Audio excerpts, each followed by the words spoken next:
Bismillahirrahmanirrahim. Assalamualaikum warahmatullahi wabarakatuh. Selamat datang kembali bersama kami di channel Azril Hidayat. Teman-teman guru-guru honorer sekalian, dalam kesempatan kali ini kami akan kabarkan informasi terkait dengan pelaksanaan P3K Jabatan Fungsional Guru di tahun 2022. Silahkan simak video ini hingga akhir agar teman-teman bisa mendapatkan informasi terbaru terkait dengan pelaksanaan tersebut.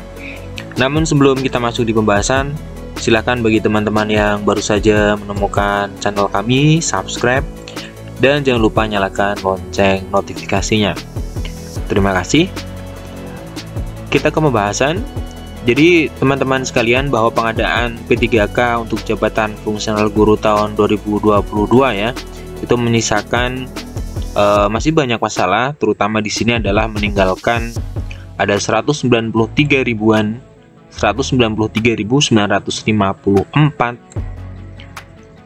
guru honorer yang sudah lolos passing grade, dan juga banyak formasi yang belum diusulkan oleh Pemda ya, terkait dengan pemenuhan 1 juta guru P3K.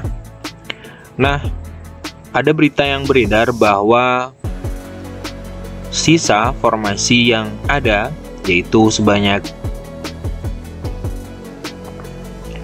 formasi yang ada ya, yang merupakan sisa dari P3K guru tahun 2021, di mana totalnya itu ada 212.392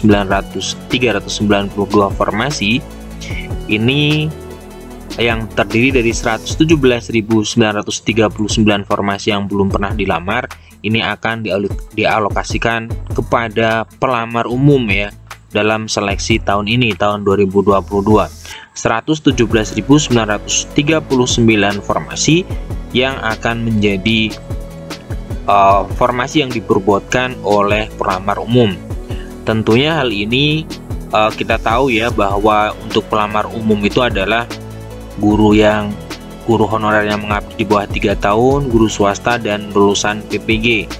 Nah, ini tentunya membuat guru yang sudah lolos passing grade itu was-was karena mereka khawatir tidak terakomodasi ya dalam, atau tidak mendapatkan formasi dalam pelaksanaan P3K guru tahun 2022 ini. Nah, teman-teman sekalian, kalau kita lihat sebenarnya ya dari pelaksanaan P3K di tahun 2021 itu menyisakan formasi yang telah kami sebutkan tadi ya. Di sini ada 212.392 formasi ya. Ini adalah sisa dari P3K tahun 2021 maksud kami.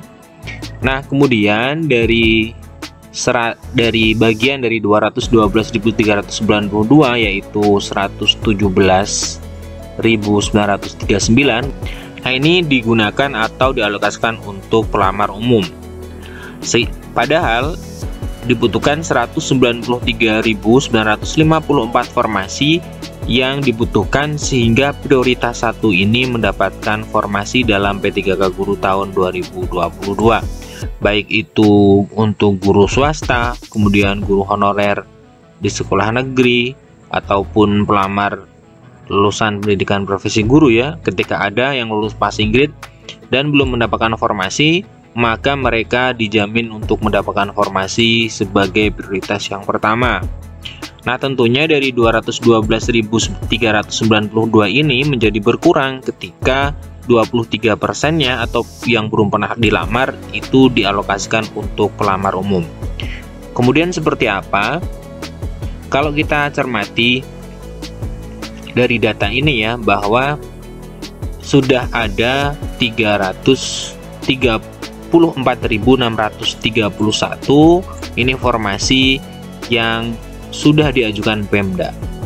Namun kami belum mengetahui secara pasti apakah 343.631 ini termasuk yang merupakan sisa tahap 3. Apakah sisa tahap 3 itu juga termasuk dalam usulan Pemda tahun 2022.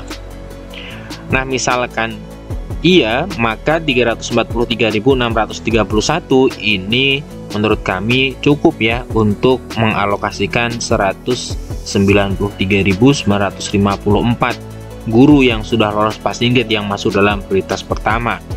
Dan tentunya nanti masih ada sisanya yang kemudian bisa digunakan untuk pelamar ini ya, pelamar THK 2 dan guru honorer negeri yang sudah honorer negeri yang sudah 3 tahun ya. Ini masih bisa digunakan sisanya untuk diperebutkan dalam seleksi tahap yang kedua di tahun 2022 untuk ini ya, untuk seleksi kesesuaian dan verifikasi. Namun misalkan ini adalah murni usulan Pemda di tahun 2022, maka sebenarnya kalau kita kalkulasikan ya, dari 212.392 formasi sisa 2021, kemudian yang untuk pelamar umum adalah 117, kemudian formasi sisa 2021 untuk yang lolos passing grade 94.000. Kemudian usulan Pemda kita asumsikan ini adalah di tahun 2022, maka tentunya untuk memenuhi 193.954 ini sudah tersisa banyak sekali formasi ya, formasi yang digunakan nantinya untuk teman-teman yang sudah lolos passing grade. Namun di sini permasalahannya adalah, nah ketika hal ini formasi yang memang misalkan itu adalah real, artinya benar kalkulasi tersebut, akan tetapi pengusulan ataupun persebaran mata pelajarannya atau formasinya itu tidak akan sama. Artinya mungkin di daerah ini mata pelajaran bahasa Inggris banyak, kemudian lulusan P3-nya sedikit, artinya besar kemungkinan ada mata pelajaran atau formasi-formasi yang tidak bisa dimasuki oleh guru-guru yang lolos passing grade karena mungkin tidak sesuai dengan S1 atau pendidikan terakhirnya dan juga sertifikat pendidiknya. Nah, di data Excel yang beredar itu pun juga terdapat banyak sekali guru yang belum bisa ditempatkan. Atau kemungkinan yang kedua adalah 193.954 guru ini bisa diakomodasi namun lintas kabupaten. Namun untuk opsi yang kedua ini kemarin sudah disanggah ya, atau sudah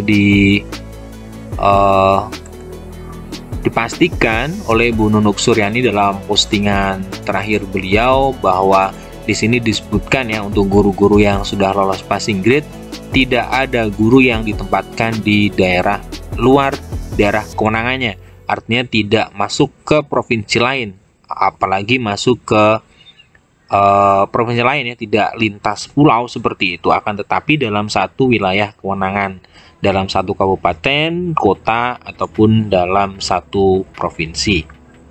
Nah, ini dia teman-teman informasi terbarunya. Jadi untuk guru-guru honorer yang sudah lolos passing grade, menurut kami sudah banyak berita gembiranya dari usulan formasi yang kalau menurut perhitungan mudahnya itu sudah terpenuhi, walaupun nanti realnya kita belum tahu rinciannya untuk setiap formasi.